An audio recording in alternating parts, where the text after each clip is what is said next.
नमस्कार। राष्ट्रवादी शरद पवार पक्षाचे अध्यक्ष शरद पवार यांचा 85वा वाढदिवस आहे।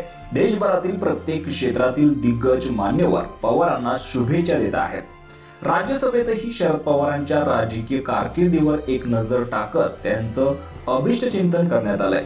शरद पवार यांना शुभेच्छा देण्यासाठी राष्ट्रवादी पक्षाचे अध्यक्ष अजित पवार आणि पक्षातील प्रमुख नेते दिल्लीमध्ये त्यांच्या निवासस्थानी आले। 6 जनपथवर अजित पवारांसह प्रफुल्ल पटेल, सुनील तटकरे आणि छगन भुजबळ सोबत होते।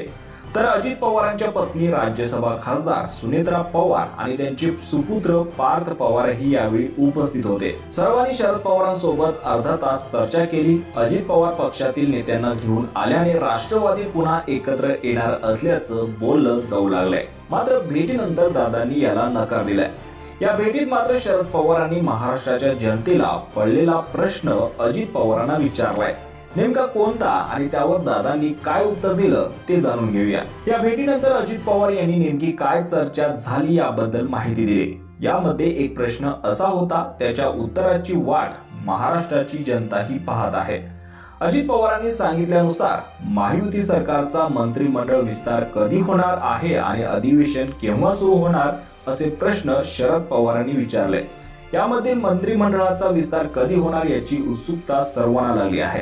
कारण 23 नोव्हेंबरला निकाल लागल्यावर मुख्यमंत्री आणि उपमुख्यमंत्र्यांचा 5 डिसेंबरला शपथविधी पार पडला होता। मात्र अद्यापही खाते वाटपाचा तिढा काही सुटलेला दिसला नाही। त्यामुळेच मंत्रिमंडळ विस्तार लांबलेला दिसला आहे। तर विधानसभा निवडणुकीचा निकाल लागल्यावर महायुतीच्या 200 पेक्षा जास्त जागा निवडून आल्या होत्या। तर महाविकास आघाडीला 50चा आकडाही काही पार करता आला नाही।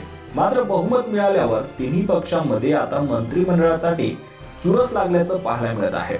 अजित पवार यांनी माध्यमांशी बोलताना बहुतेक 14 डिसेंबरला मंत्रिमंडळाचा विस्तार होईल असं सांगितलं आहे। तर अधिवेशन 16 ते 20 डिसेंबरपर्यंत असल्याची माहिती अजित पवारांनी दिली आहे।